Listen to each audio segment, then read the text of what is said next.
I was but a girl of 12 summers when I was wed to John, the youngest son of Henry II and Eleanor of Aquitaine, and then King of England. Born to Count Aymer of Angoulême and Alice of Courtenay, I had known a life of privilege, though my family's fortunes rested on precarious alliances. My beauty, they said, was my greatest asset, and it secured me a crown. Yet, the road to royalty was not without strife.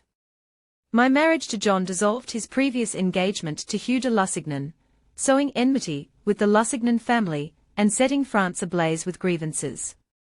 My union with John was not born of love but of power. At 13, I was crowned Queen of England, standing by his side in a court filled with suspicion and treachery. John was a complex man, merciless in his pursuits, deeply mistrusting, and often consumed by his own insecurities. Yet, he was also shrewd and capable, qualities that endeared him to some and alienated others. As his queen, I witnessed his struggles to maintain control over his lands and vassals, particularly against the relentless ambitions of King Philip II of France. During these years, I bore John 5 children, ensuring the continuation of the Angevin dynasty. First came our son, Henry, who would one day become King Henry III, inheriting his father's crown and burdens. Then came Richard, the charismatic Earl of Cornwall, whose ambitions mirrored those of his father and uncle, Richard the Lionheart. My daughters Joan, Isabella, and Eleanor, were each pawns in the game of alliances, though their strength of character shone through their royal marriages. John's illegitimate children, Richard Fitzroy and Joan Fitzroy, remained a quiet reminder of his wandering eye. Yet, these children, too, were part of our family, and I cared for them as much as my own. Our court was marked by rebellion.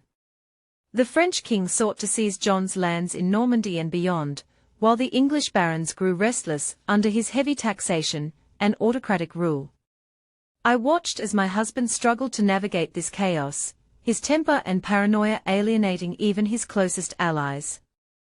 In 1204, we suffered a devastating blow when Normandy fell to the French. It was a loss that John could not recover from, and I shared in his humiliation. Yet, I was not merely a passive observer.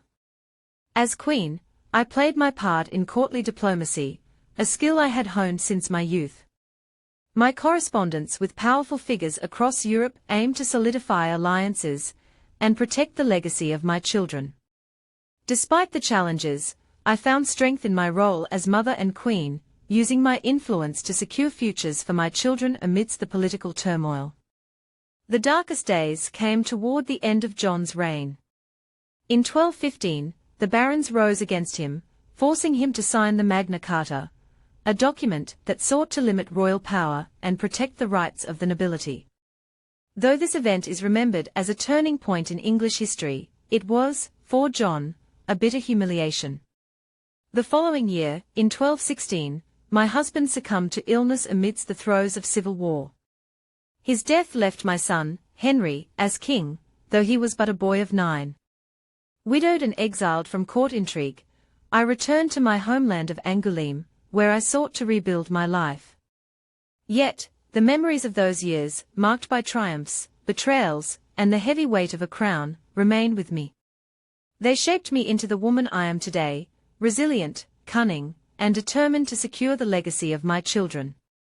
I am Isabella of Angoulême, a queen of England and a daughter of Aquitaine.